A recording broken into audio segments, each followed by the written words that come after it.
Eu me chamo Edmilson Cruz Lemos, filho de mãe solteira, como quase todos os filhos brasileiros. Procuro também ter o respeito àqueles que não é filho de mãe solteira. Nasci na Praça José de Alencar, mais conhecida como Lago do Pelourinho, Salvador, Bahia, em 1954. Minha mãe se chamava Valdete Lemos e meu pai Edmundo. Eu andava, antes de ir para a escola, minha mãe me pedia para ir na padaria comprar pão, leite, manteiga e café, para poder fazer o café da manhã e depois ir para a escola. Naquele momento, quando eu passava da porta da academia do Mestre Pastinha, no Pelourinho, no Iara, a academia do Mestre Pastinha era perto da igreja do Rosário dos Homens Pretos. E eu morava no número 7, a academia do Mestre Pastinha era número 19. Mas o fundo da academia do Mestre Pastinha dava para o fundo da minha casa. Então tinha possibilidade de dia de domingo ou durante a semana ouvir o som do berimbau. Mas a primeira vez que a capoeira me fez o famoso golpe, né? O golpe o golpe de fumo, de filme,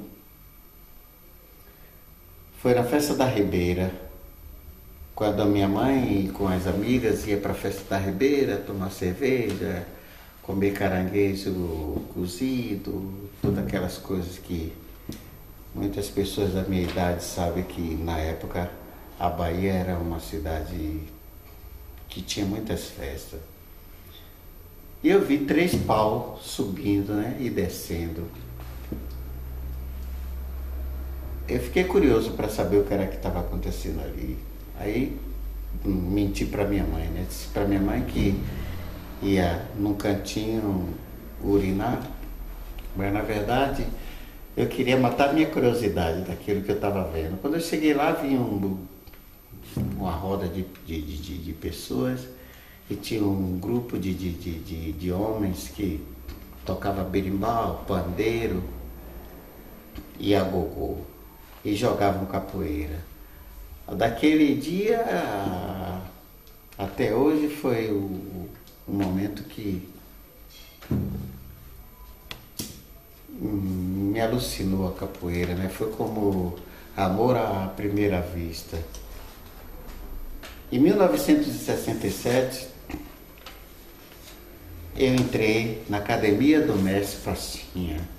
Naquela época o Mestre Pastinha já não enxergava muito bem. Então quem dava aula de capoeira era o Mestre João Pequeno.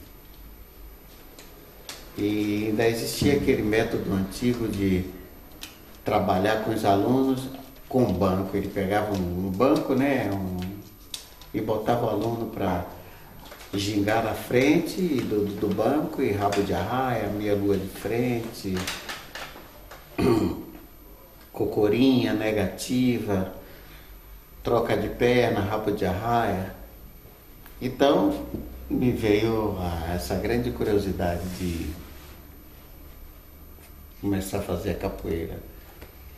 Aí minha mãe dizia que capoeira não era uma boa coisa, porque na época a capoeira era muito discriminada, porque quem fazia capoeira na época quando eu nasci eram pessoas de cultura, né? De pouca cultura, era carregador, vendedor de fato, vendedor ambulante, valentão, como tinha aquelas. E eles tinham um preconceito muito grande com as pessoas que fumavam a maconha. Não, quem joga capoeira é maconheiro, todas aquelas falta de conhecimento das pessoas. E minha mãe não queria que eu fizesse. Aí eu comecei a tocar berimbau. Eu perdi a conta de tantos berimbau que minha mãe quebrou, né? Ela quebrava a cabaça, eu ia no mercado, comprava outra. ela quebrava. Aí eu disse, não tem jeito. É que me veio a ideia, pegava a lata de leite ninho, furava a lata de leite ninho, aquele leite em pó, e comecei a sonar o berimbau com a lata de leite. Então eu disse, a lata ela não pode quebrar. Ela viu que não tinha jeito, deixou. Eu comecei a trabalhar, comecei a tocar berimbau. Em 1970 eu conheci o Mestre Gato, que teve uma grande festa na Bahia, promovida pela Bahia Tussa. Aí eu vi o Mestre Gato jogar capoeira e tocar berimbau, seus alunos, aí eu fiquei impressionado, né, com a velocidade que ele tinha, a agilidade de tocar o berimbau, cantava muito bem. Aí, por minha sorte, o governo criou um instituto no Largo do Pelourinho que se chama IPAC. Essa sigla significa Instituto do Patrimônio Artístico Cultural da Bahia. E o Mestre Gato foi convidado para desenvolver um curso de aprendizado de capoeira. Eu já tinha visto o Mestre Gato lá no Largo do Pelourinho em 1970. Aí naquele mesmo ano ele foi para lá para o Pelourinho ensinar capoeira. Eu fui um dos primeiros alunos a me inscrever nesse curso, para participar. Daí comecei a fazer capoeira com ele. Mas ele tinha uma academia lá no bairro do Garcia, onde se chamava Ladeira do Baú, uma sede da comunidade que tinha naquele bairro, né? Aí ele disse para mim, porque ele não me chamava de Carcará, me chamava de Edmilson pelo meu nome. Ele, então Edmilson, você vai para lá, para o baú, lá no Garcia, que eu ensino lá de noite. Aí eu fazia capoeira com ele de tarde e de noite eu ia lá para a academia. Aí como eu tinha muita vontade de um dia ser um grande capoeirista, eu chegava cedo na academia, varria a academia, passava o pano molhado, ele me dava o livro. Eu fazia também o tesoureiro, né? Pegava, anotava o nome dos alunos, a matrícula, no final do mês eu pegava a mensalidade, dava para o mestre. E aí ele começou a ver que eu tinha muito gosto e interesse pela capoeira. Aí fazia para mim, hoje Edmilson, você não vai jogar, pega o berimbau. Pegava o berimbau e tocava. Toda a lição era mais ou menos 2h30, 3 horas de aula. Eu tocava berimbau. Aí quando ele queria que eu jogasse, ele dizia, hoje vai jogar. Mas antes de jogar, pega o banco ali e vai treinar. O que é que eu tenho que fazer, mestre? Rabo de arraia. Eu passava 2 horas fazendo rabo de arraia. E a gente não tinha o direito de perguntar para ele, mestre, tá bom? Ele não te respondia. E o mestre falava muito pouco. Porque ele dizia, quando você fala muito, o aluno fica viciado. Qualquer coisa ele vai te perguntar. Então ele tem que aprender por ele mesmo. Depois, quando ele já estiver no momento e no ponto de você começar a dizer, isso, o movimento está errado, procura fazer desse jeito, para poder você ter velocidade, ter técnica, entrar. E o mestre tinha uma velocidade alucinante, tinha uma cabeçada que ninguém conseguia segurar a cabeçada dele. E eu fui um dos alunos dele que tive o prazer de tocar o berimbau do mestre, né, que ninguém tocava, só eu e os 2 filhos dele. Hugo, que é Sinésio, e Zeca. Eu era o 3º filho dele. Então eram os 3 que tinham esse privilégio. O mestre tinha um berimbau chamado Zorro. O berimbau pesava 100 gramas. Era de uma. E ele tinha um ciúme alucinante com os instrumentos. O berimbau dele ninguém pegava. Para você pegar o berimbau dele, você poderia se considerar um privilegiado. E tinha muitos grandes alunos. O mestre tinha um aluno chamado Renato, que era já um aluno velho dele, que era muito bom de capoeira. Tinha uma rasteira que era infalível, né? E quando eu comecei a fazer capoeira, eu gostava de jogar com os feroz, né? Jogava com os caras fera. E Renato, eu tinha 5 anos de capoeira e Renato já tinha mais de 10 anos. Aí na hora que a gente entrava na roda, o bicho pegava. Porque naquela época, para jogar capoeira tinha que ser homem, né? Homem no senso da palavra, ter sangue no olho, porque a porrada comia. A porrada comia, porque a capoeira era dura.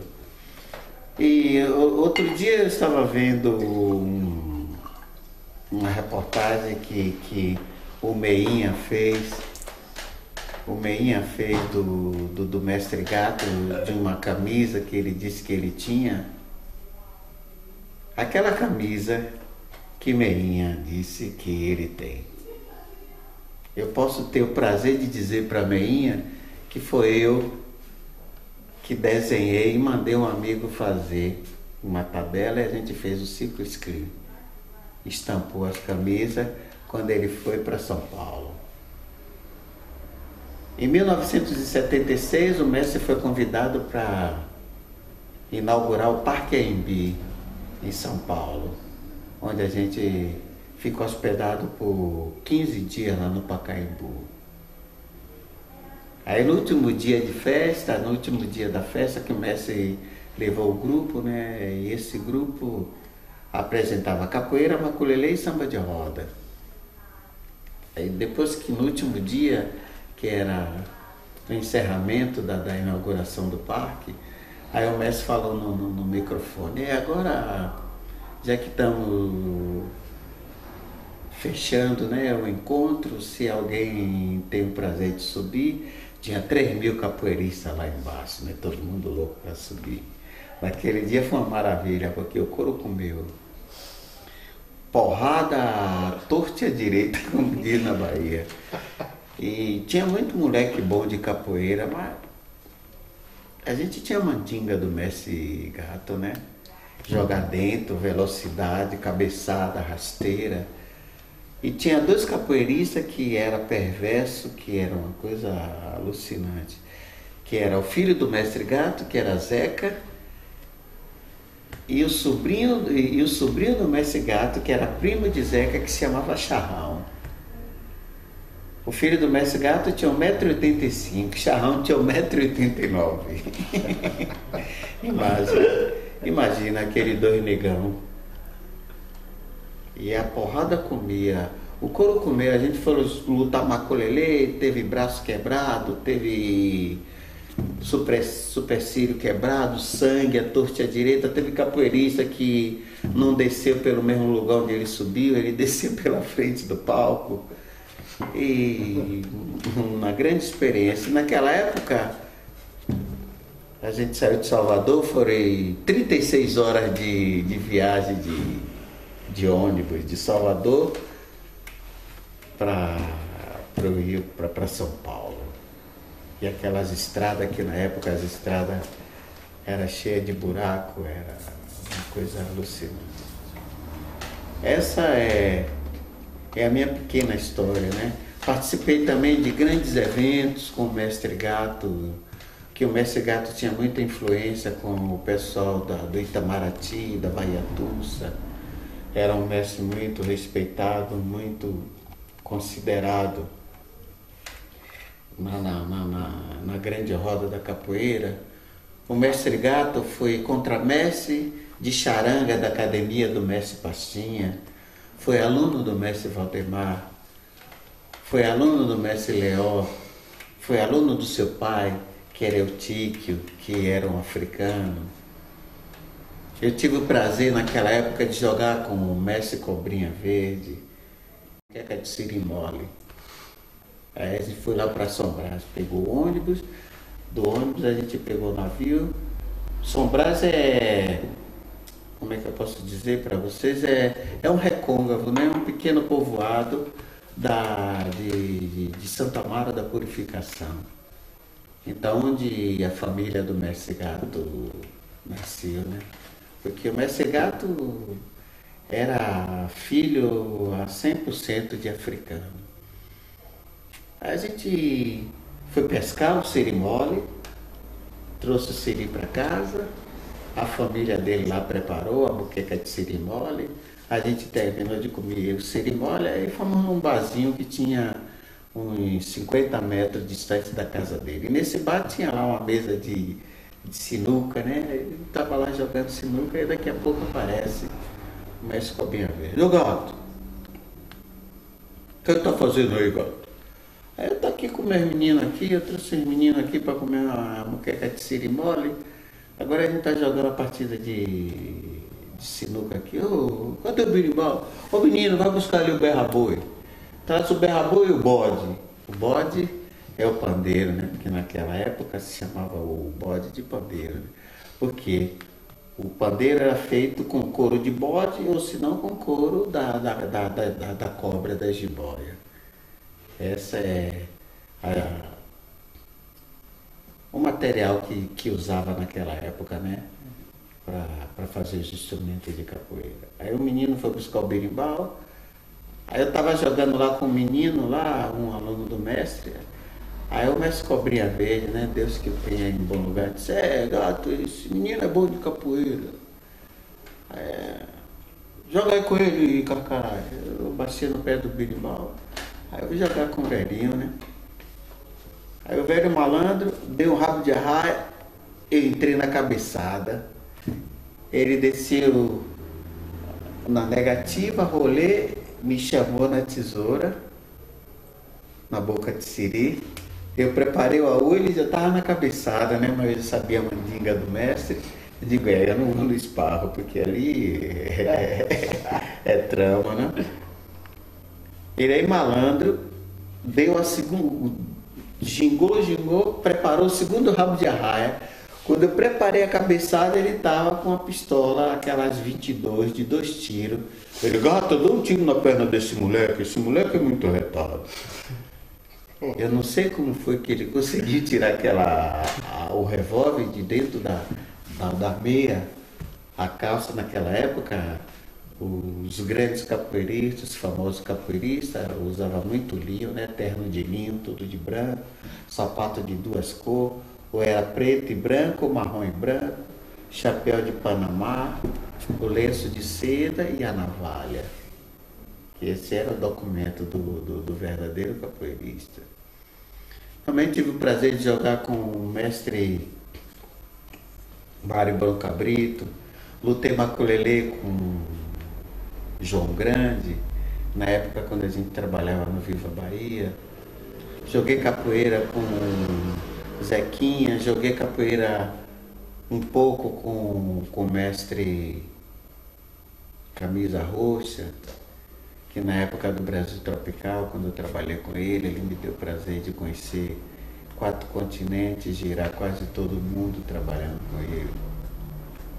Não tenho nada para dizer contra, sempre a favor. Uma pessoa que sempre me respeitou, me deu sempre aquilo que eu merecia ganhar na época. No momento que eu precisei dele, ele foi sempre disponível. Você sabe, né, que as pessoas tem momento que fala bem e fala mal. E antes disso, quando eu tinha 16 anos, tinha um menino que era aluno do mestre Pastinha, que na verdade fazia parte do grupo do mestre Pastinha, que era Mequilo, que era o nome dele de capoeira, mas pra gente chamava Careca.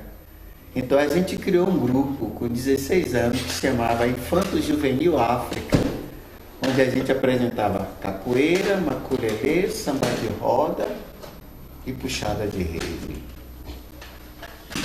que era que acontecia? Naquela época o mestre Pastinha era muito famoso através da divulgação Anki de Jorge Amado, que divulgou muito ele. Jorge Amado ajudou muito o mestre Pastinha, conseguiu na época duas aposentadorias para ele, porque depois que o mestre Pastinha ficou cego, morreu como quase todos os mestres, na necessidade de atenção, né?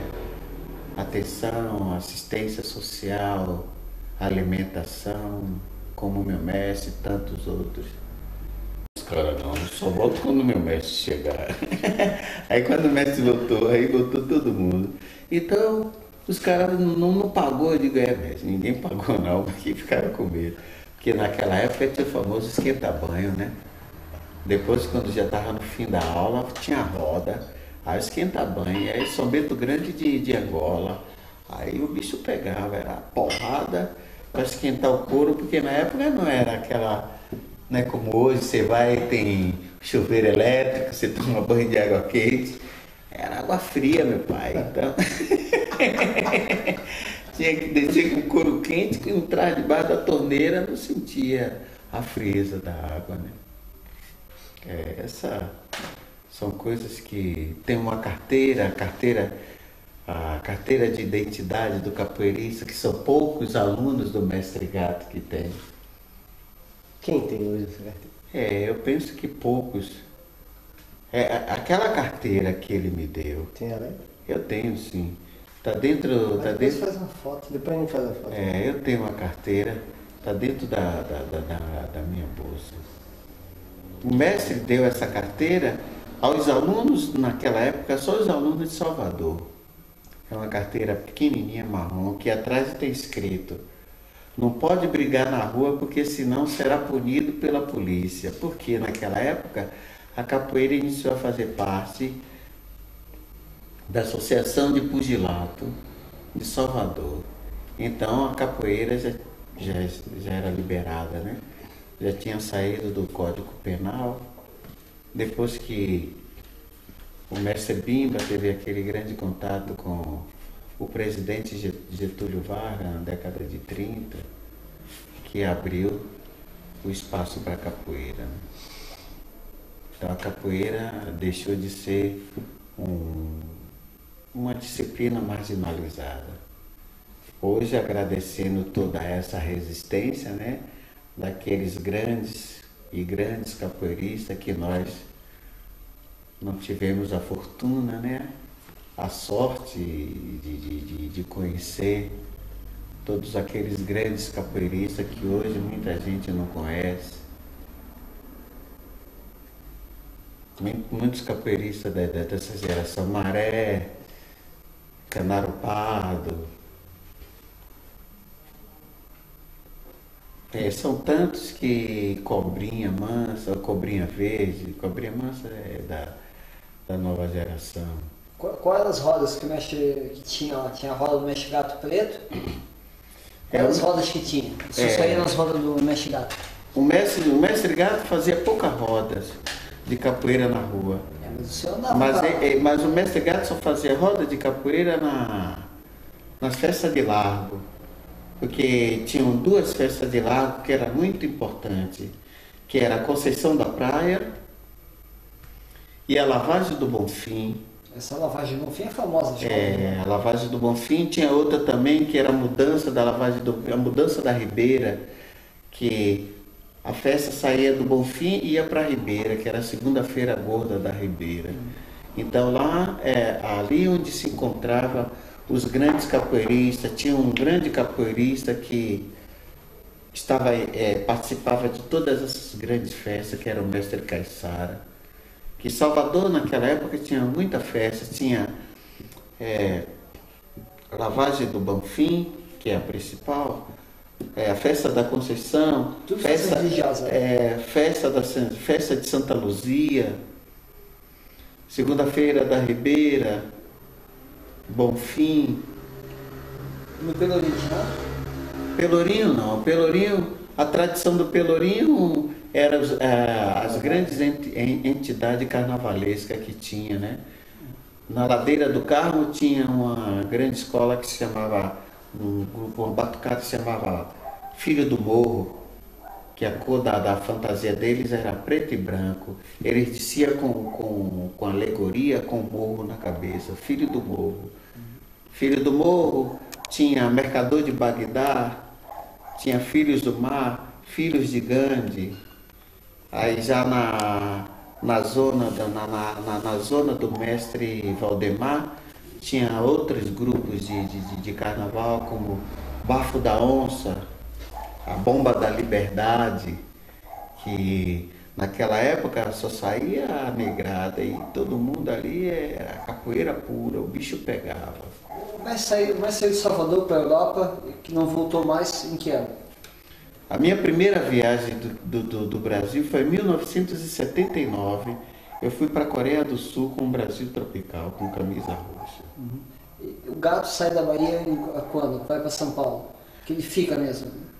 Mas o mestre ia e voltava, como dizia, fazia ponte aérea, né? Ele nunca falou pro senhor, o senhor tem relato, lembra, assim, de alguém de São Paulo que ele falasse? Pô, tô com um menino, tô com alguém de São Paulo. O que ele falava do pessoal de São Paulo? O mestre Gato, eu tive o prazer também quando fui em 76 para São Paulo. Eu conheci a academia do mestre Sussuassuna, que era muito amigo do mestre Gato. A academia do mestre Paulo Limão, que era malandro, aquele negro era malandro. Ele tinha uma mandinga que ele fazia o quê? Ele lavava a academia com sabão em pó e não enxugava. Deixava o sabão e a água enxugar com calor. Aí naquela época a gente não usava, hoje está todo mundo muito educado, todo mundo uniformizado, né? De sapatinho, de capoeira, sapatilha, e naquela época era pé descalço, então você começava a jogar capoeira, o pé suava, começava a suar o pé, daqui a pouco você caía sozinho, não precisava nem os caras da rasteira, porque o chão era sabão puro, né?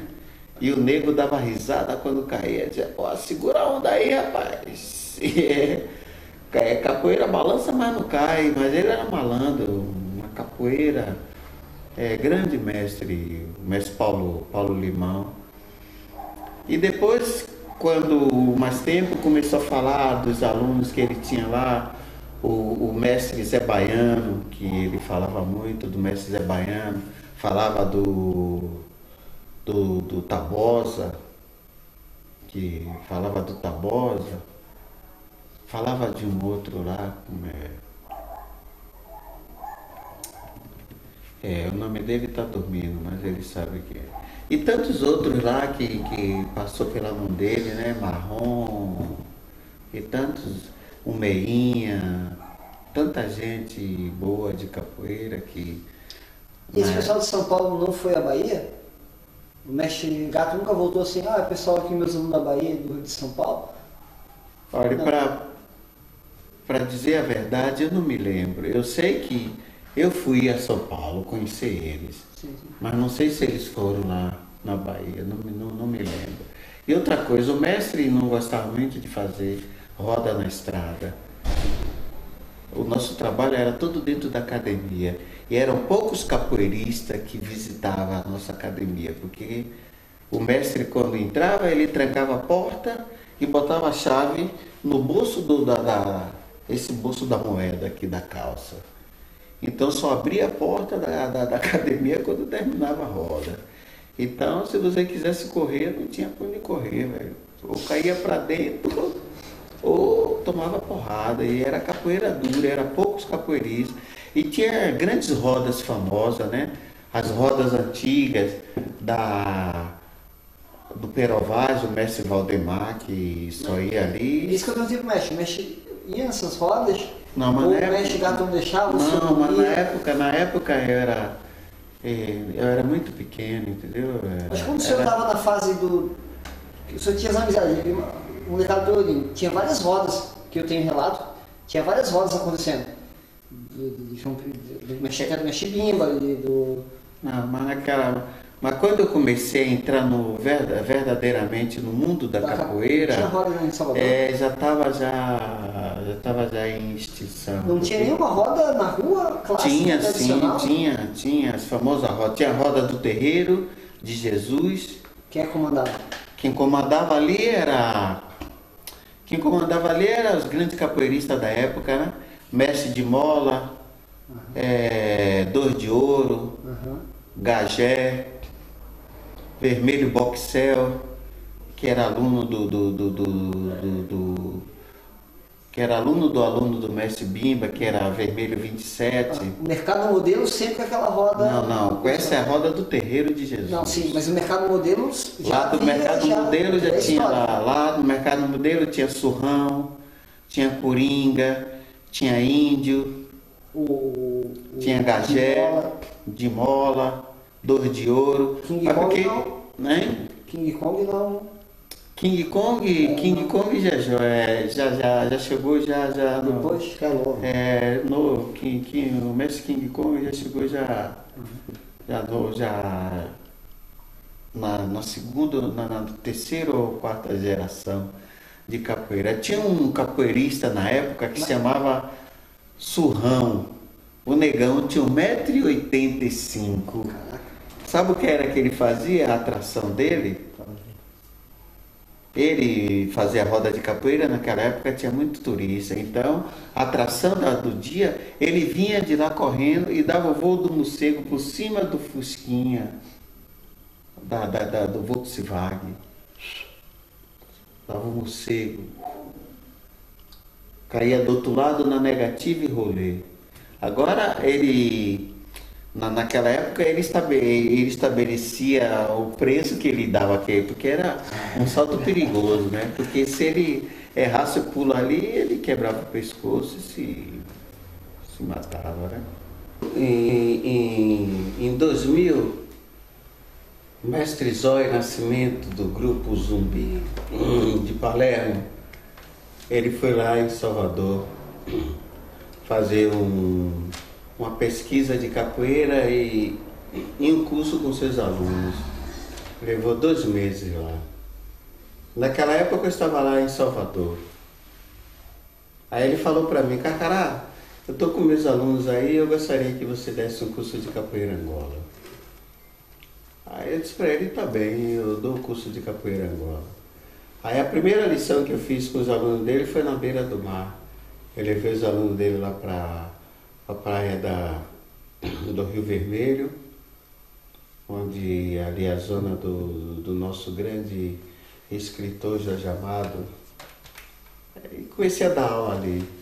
Aí os alunos dele gostaram da minha aula, né? Então ele levou os alunos dele também para dar aula de capoeira com Bamba, com King Kong, o mestre King, Raimundo Bispo, um mestre de dança, afro, muito respeitado e conhecido em Salvador. Aí o que foi que aconteceu? Eu conheci uma das alunas dele, a Piera. Aí o tempo que ela ficou lá, a gente teve uma breve história. Aí ela me perguntou se eu queria vir para a Itália. Aí eu disse: se você mandar o bilhete eu vou, né? Porque sabe, né? Capoeirista, baiano, mais duro do que um pedaço de madeira. Ela me mandou, a gente começou a fazer contato na internet. Aí como o Zoinho estava fazendo um estejo de capoeira aqui na Itália, em Palermo, aí tava trazendo o King Kong. Aí ela aproveitou com a mesma agência de viagem que o Zoinho comprou o bilhete, ela aí mandou o meu bilhete. E um desses alunos de Zoinho que tinha lá, que chamava Desejo, que era um apaixonado pela capoeira, disse: mestre, eu gostei muito da capoeira do senhor. Ele morava em Nápoles, né? Aí disse: mestre, se o senhor for para a Itália, eu gostaria que o senhor fosse ensinar capoeira Angola em Nápoles, porque em Nápoles não tem capoeira Angola. Que na época Só tinha Tatu, né? Que Tatu foi aluno de Barrão, que Barrão teve aqui na década de 90, deu uns cursos de capoeira, aí ele começou a fazer capoeira. Então, na verdade, em Nápoles, o grupo de capoeira mais antigo que tem é o grupo do Tatu, é o Triarte. Aí de Tatu veio eu e Borracha. Borracha chegou primeiro do que eu, uma semana, eu cheguei uma semana depois, no ano de 2000. Aí foi onde eu criei o Grupo Ogum. Depois de um tempo, eu criei a Associação Étnica, Esportiva e Cultural Ogum.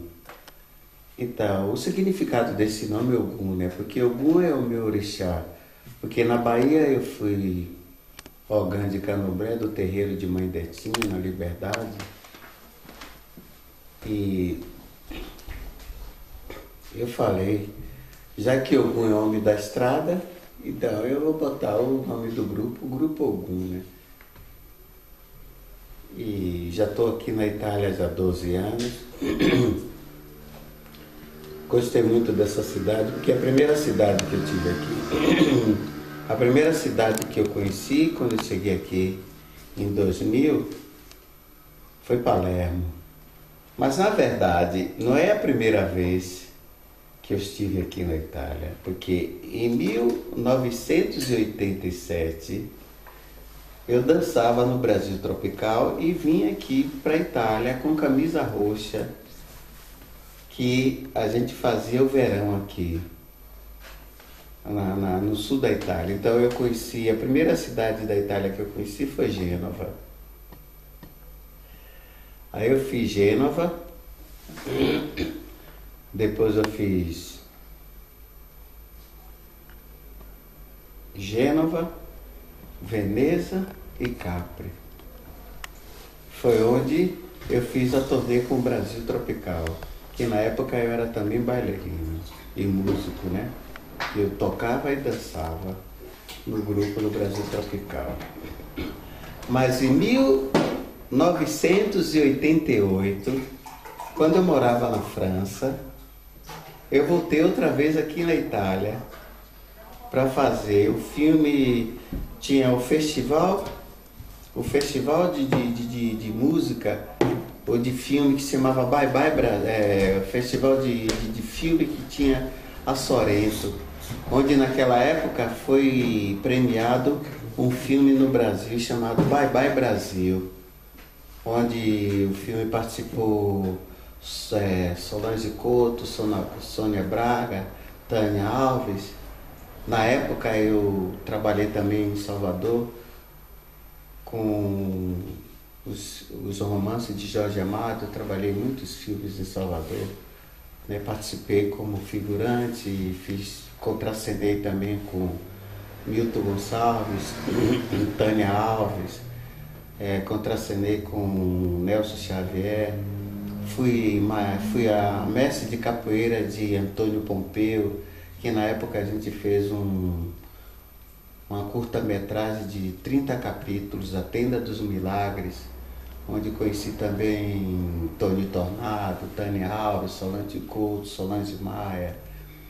E na época quem me fez esse contato foi o grande ator Pitanga, né? Antônio Pitanga, um grande personagem, grande amigo, que na época a gente fazia parte também de um grupo que se chamava na Bahia MNU, que seria o significado, Movimento Negro Unificado, né? Na época dos Black Power, Apartheid e toda aquela coisa. Antes de 2000, de chegar aqui na Itália, chegar aqui em Nápoles. Então, cheguei a Palermo, fiquei pouco tempo em Palermo, porque eu vi que era uma ilha e já tinha Zoinho ali, e a Palermo, que já estava comandando. Tinha a Bira também, que já estava lá junto com o Zoinho na grande concorrência de capoeira. Eu disse, o que é que eu vou fazer aqui? Aí tive a oportunidade e a sorte de vir para Nápoles. Quando cheguei em Nápoles já tinha Tatu, mas Tatu foi regional, né? Porque Tatu é aluno de alemão lá. pegou a treinar com alemão. Então, capoeira Angola, Anápolis, só tem eu. Agora tem um bocado na Itália de capoeira Angola. Aqui no sul tem um menino lá de Bari que é semente de Angola lá de Jogo de Dentro. Lá a Catânia tem um mestre eletricista lá, aluno do mestre João Pequeno de Pastinha. Aí subindo, né? Roma tem o Rogério do grupo São Bento Pequeno. Para o mais conhecido e mais antigo aqui é o mestre Baixinho, né? Que já está aqui desde 87. Tem também o mestre Canela, que já tem 25 anos aqui. Baixinho, uma época que fez um ano, 7 ou 8 anos atrás, me convidou para fazer um grande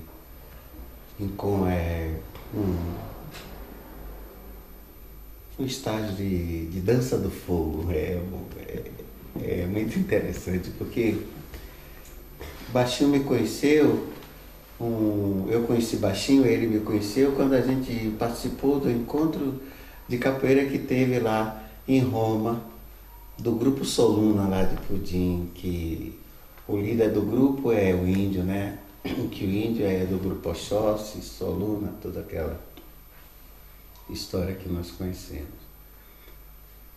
Aí eu conheci Baixinho. Nós fizemos aula, de noite, no sábado, fomos jogar, fomos para festa. Uma discoteca, tinha mais de 3.000 pessoas, uma discoteca, você não tinha nem espaço para caminhar, porque era muita gente, né? Estava muito cheio. Aí daqui a pouco abriu a roda assim, espaço, aí comecei a jogar capoeira com Baixinho. Era mais ou menos 2 metros por 1,5 de largura. A gente começou a jogar capoeira, jogo de dentro. Ele aí viu que, né, que tinha dendê, né? Aí me convidou para fazer. Ele, todo ano o mestre Baixinho faz a roda da vida, né? Aí me chamou, Carcará, vem aqui a Milano fazer um stage de dança do fogo. Foi tipo dança do fogo, porque o pessoal pensava que eu ia chegar lá e botar a gasolina na boca e virar dragão, né? Botar fogo para fora. Não, eu faço diferente, né? Como na Bahia os grupos folclóricos têm muita apresentação de Xangô, né? Xangô e Ançã, que é ligado ao fogo. Então a gente faz umas bolas de algodão, bota álcool, toca fogo e pega as bolas de algodão e apaga na boca. Pega uma baqueta, a baqueta do berimbau, enrola ali o álcool, o algodão, passa o fogo no corpo. O pessoal, quando viu fazer aquilo, no começo tinha um bocado de gente olhando, né? Aí todo mundo gostando, porque eu estava dançando lá, o passe de Xangô com as gamelas na mão. Daqui a pouco, quando eu comecei a comer fogo, só ficou 2 alunos, que são o braço direito e o braço esquerdo dele, né? De Baixinho, que é Medusa e Desengonçado. Aí Desengonçado, mestre, o pessoal ficou com medo aí. Bom, andando avante, fui convidado também pelo mestre Canela, quando veio o mestre dele aqui, o mestre Zé Maria, que fez o encontro de capoeira aqui e mostrou toda a história do campeonato de capoeira, para ser juiz de campeonato de capoeira, a regra, né? As regras que tinha, né? As rasteiras, os movimentos, quantos pontos valia, toda.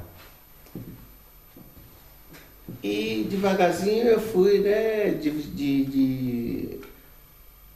divulgando o meu nome com muita humildade, aquela humildade que o meu mestre me ensinou. Às vezes, quando eu não queria jogar, eu pegava o berimbau, tocava. Cheguei a um ponto de ser um dos capoeiristas que tocava mais berimbau aqui na Europa. Ia para a roda de capoeira, tocava 3, 4 horas e cantava sem parar.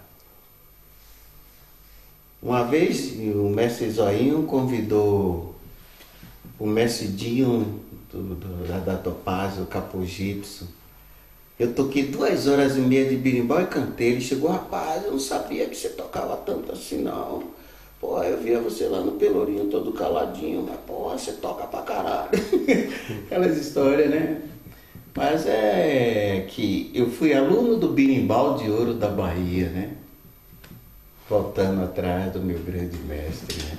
Não só meu, como tantas outras pessoas que teve o prazer e o orgulho, né, de ser aluno do mestre Gato e tocar berimbau como ele tocava. Era uma coisa alucinante. E por que ele ganhou o berimbau de ouro?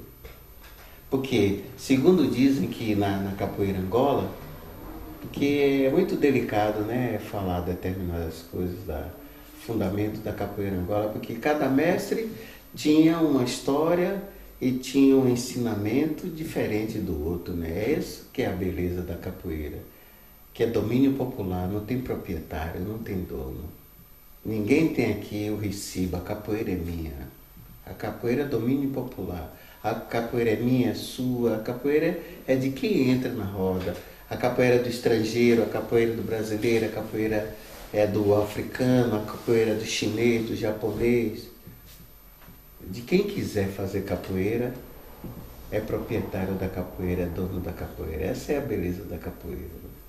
Aí aquela conversa vai, conversa veio, eu comecei a divulgar, tocar berimbau, participava de todos os eventos, participar do grupo dele, dos eventos, ensinava a capoeira Angola, dava curso de capoeira Angola, curso de dança afro, percussão, fundamentos da capoeira Angola, falava da história da capoeira. A ponto de já sair várias vezes daqui da Itália para dar capoeira fora da Itália, já fui para a França, lá com um grupo lá do Guará, que foi aluno do Lua Rasta. Já fui para Bulgária 2 vezes, estou com contato agora para ir para a Inglaterra, viajava muito. Eu, em 3 ou 4 anos que estava aqui na Itália, já conhecia quase toda a Itália, porque as pessoas queriam conhecer esse mestre Cacará, que tocava muito berimbau. Eu fui o primeiro a abrir um sítio aqui na Itália que se chamava Capu Itália. Porque qual era a minha intenção? O aluno ou o capoeirista não sabia de determinadas coisas e me mandava uma mensagem: mestre, o que é que significa isso? O que é que significa isso? Como é que arma o berimbau? Onde é que eu consigo o arame? Onde é que eu compro cabaça? Onde é que eu consigo a verga? No começo era muito belo, né? Porque existia um contato e um interesse muito grande de aprender capoeira. Aprender, né? E conhecer, aprender a história da capoeira e conhecer verdadeiramente a capoeira. Tinha vez que em um mês eu recebia mais de 600, 800 mensagens no mês. Eu cheguei a ter quase 2.000 pessoas que estavam coligadas. Aí depois aí começou o menino a falar um bocado de besteira, ia pra festa. Eu hoje conheci um menino do grupo tal e a gente depois da festa saiu, fez isso. Aí eu deixei de participar. A minha ex-mulher continuou, não sei se ela ainda trabalha com o sítio, né? Mas eu deixei de mão. E a capoeira aqui na Itália, antes da crise, estava muito forte. Te digo porque eu cheguei a ponto de ter quase 300 alunos aqui. Porque eu estava ligado em várias cidades. Bari, Mateira, Altamura, Água Viva, Brindes e Bari. Ancona, Nápoles, São Jorge Acremano. Então, quando eu fazia o estágio de capoeira, ia no final de semana, quando voltava, era com... Na época ainda tive também o prazer de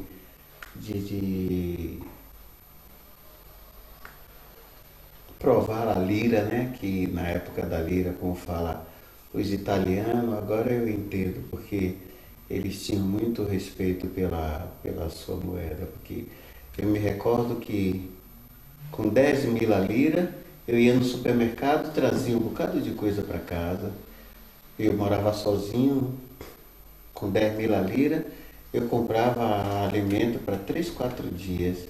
Hoje a gente vai com 20 euros, que seria 40.000 lira, não traz a metade do que a gente trazia com 10.000 lira, entendeu? Espero que essa crise passe, porque o povo está sofrendo, né? Porque não sei porque a gente deixou de dar valor a si próprio, a dar valor a um pedaço de carta, né? Que você pega o isqueiro, queima aquele papel, perdeu o valor. E o homem você pode queimar ele, mas ele pode curar. E o valor dele é sempre aquele, né? Mas na verdade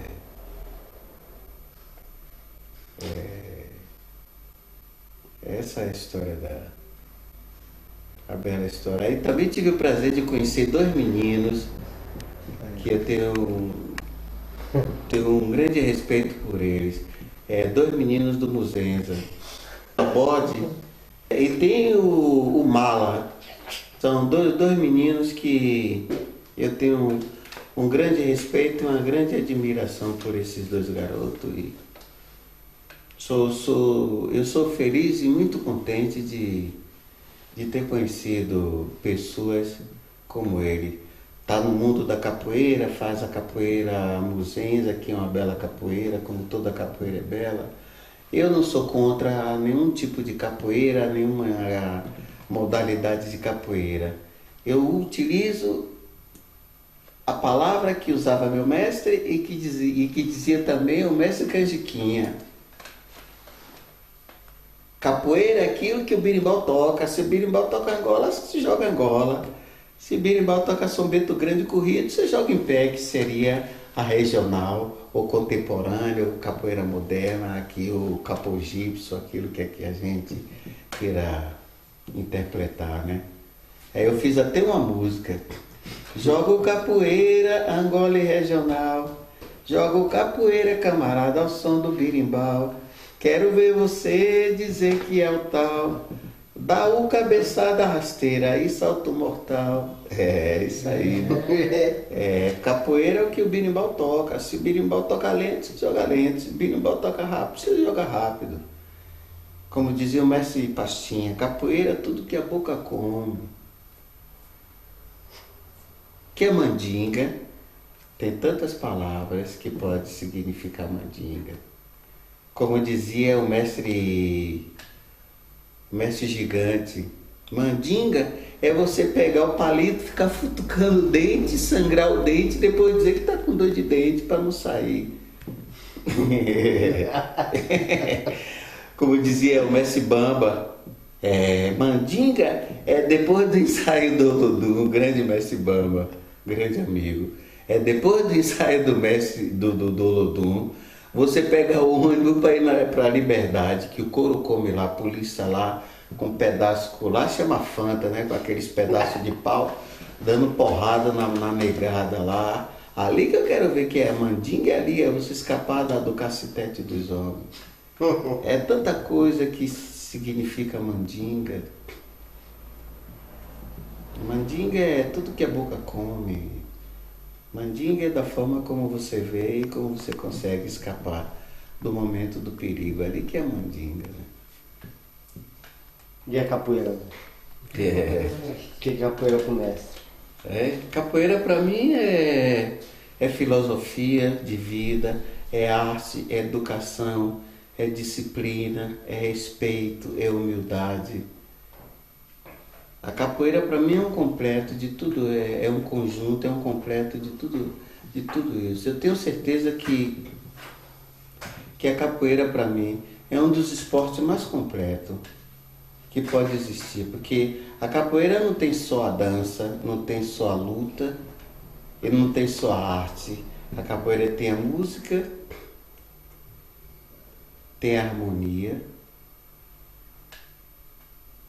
e tem a vida, tem a alegria. Porque uma roda de capoeira, quando a roda tem uma boa energia, é uma alegria que você não pode imaginar o que a riqueza e a riqueza e a energia espiritual que te bota, né? É como um jogo de xadrez, né? Um tá querendo dar um checkmate pro outro, aí é a brincadeira, né? É como dizia o mestre João Grande, capoeira você pode jogar até com um cachorro, capoeira é como se joga com a criança, né? Capoeira é brincadeira, né? E a capoeira, a energia da capoeira está toda no pé do berimbau, meu mestre dizia. Capoeira tem que jogar no pé do berimbau. Por que tem que jogar no pé do berimbau? Para você escutar o ritmo, a mudança dos toques, o que é que você tem que fazer naquele momento que o toque está dizendo para você, se é jogo de dentro, se é jogo amarrado, se é põe a laranja no chão tico-tico, se é rasteira, se é cabeçada. A cantiga que o mestre canta, a mensagem que ele passa para você, a forma como você tem que se movimentar, a chamada. O que é chamada? A chamada é o golpe mais difícil que existe na capoeira e o golpe mais falso, porque você não sabe mais o que é que o cara está planejando, não sabe mais o que é que o cara tem na cabeça ali. A chamada, tem várias formas de lhe chamar. Então, quando o cara te chamar, na Bahia diz, quando o maluco lhe chamar, não vai que é esparro. É os ditados do Ibaiano, né? Povo particular. Ibaiano, mas ali a sabedoria está toda ali. A mandinga, o Dendê tá lá, rapaz. Os africanos deixou tudo lá. Quando eles vieram da África, deixou tudo lá. Candomblé, a muqueca de peixe. O caruru pro cara escorregar, entendeu? O quiabo. Pra te dizer a verdade, eu nunca tive dificuldade na minha vida, porque minha mãe me falou uma coisa muito importante.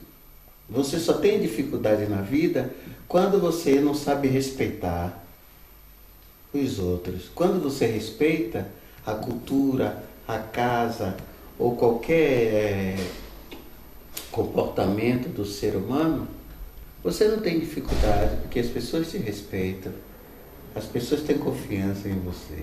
Então, quando você não tem esse tipo de princípios, né? Esses valores de respeitar, tem esses princípios, não, de respeitar as pessoas como ela é, aceitar as pessoas como elas são. Eu penso que dificuldade é uma palavra que não existe. Não existe dificuldade. Para mim, dificuldade não mais existe, porque eu viajei muito o mundo desde 1979. São quase 33 anos que eu estou girando por 4 continentes, mais de 70 países. E te digo, nunca tive dificuldade, porque sempre respeitei, porque a humildade é uma grande arma. Então, se você é humilde, você é considerado um homem inteligente, porque a inteligência está na humildade e na simplicidade, né? Você vê os chineses, os orientais fazem um quadro com poucos desenhos, né? Não é que enche o quadro de traço, de cores, só aquelas coisas simples, mas quando você olha, você consegue interpretar, né, a mensagem que o pintor, que aquele artista está transmitindo, Estou tentando, né, transmitir para você, porque as coisas mais belas da vida são as coisas mais simples. E a simplicidade, ele é ligado, né, com a humildade. Então, se você consegue unir essas duas coisas, dificuldade e problema não existe. Existe só a solução. Meu maior sonho é voltar e viver na jungla, sem pagar nada, porque eu estou cansado de pagar, sem ter dinheiro para pagar. Trabalho como um escravo. Eu falei para eles que a escravidão já acabou, mas eles não escutou. No Brasil tem um ditado, né? Que a Lei Áurea, a princesa Isabel escreveu de lápis, então com o tempo já pagou. Então continua a escravidão, entendeu? Então é o meu mundo. Agora, o meu grande desejo é um dia voltar para o Brasil com a minha mulher e viver lá dentro da natureza, junto com os animais, cuidar da terra, porque eu sou do signo da terra, então eu gosto muito do contato da terra. Ela também é do signo de terra. A minha Bianca, né? A branquinha. A branquinha do olho azul. Negão gosta de loura, né? Tá ligado, né? Então nós estamos pensando em voltar para o Brasil e viver lá, né? Trabalhar com a terra. No começo fazer ponte aérea, né? Porque não é que eu posso sair daqui de um dia para uma noite, porque eu plantei raízes aqui, né? Eu estou aqui na Itália há 12 anos, criei uma associação, criei um grupo de pessoas que me respeitam, que me seguem, meus alunos, e eu não posso fazer essa ingratidão de sair e deixar eles aqui como um cachorro abandonado. Eles podem ir fazer o que eles quiserem, porque o mestre de capoeira é como pai. Cria o aluno, ou cria o filho, não para ele, cria para o mundo. Então, como diz a história da Bahia, sempre a Bahia no meio, né? A Bahia dá a régua e o compasso. Então você tem que pegar e traçar, né, o seu caminho. É a mesma coisa que o meu mestre fez comigo, o mestre do meu mestre fez com ele, o mestre do mestre do mestre fez com o mestre do mestre. Então, traça seu caminho e vai seguir ele. Como diz, né? Jesus escreve com linhas tortas, mas com palavras certas.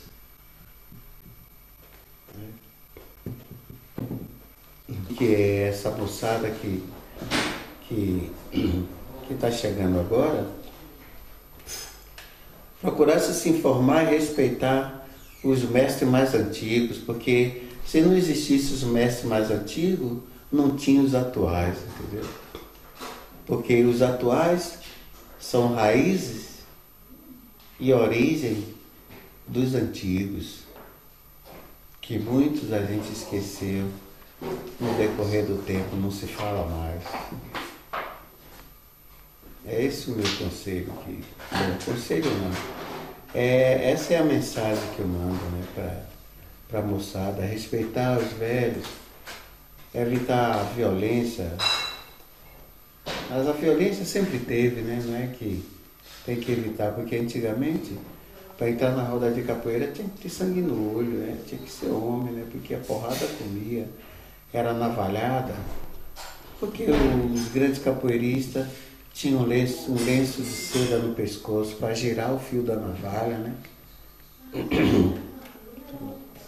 Então, quando os grandes capoeiristas na época, na década de 40, de 30 a 40, quando um capoeirista se formava, ele ganhava 3 coisas do padrinho dele: o dobrão, uma navalha e o lenço de seda. Esse era o presente que o padrinho dava ao mestre de capoeira, ao capoeirista. Hoje é cordão, é troféu, é carta. Tem que pagar um bocado de dinheiro que não faz mal àqueles que precisam, né, de dinheiro para sobreviver. Agradecendo a nosso ministro Gilberto Gil, que criou aquela lei no Brasil, né, com a capoeira, que eu tenho um grande prazer e honra, né, de ser mestre de capoeira. Digo mestre de capoeira, mas na vida a gente está sempre aprendendo. Então, quando você aprende, você não é mestre. Só é mestre quando você para de aprender, porque você pensa que sabe tudo, mas na verdade a gente nunca sabe tudo. Tem sempre alguma coisa para aprender. Era como dizia meu mestre. Meu mestre dizia que não era mestre, que era capoeira, estava sempre aprendendo. Essa é a história do seu José Gabriel Góes, mais conhecido como Gato Preto, Birimbau de Ouro da Bahia.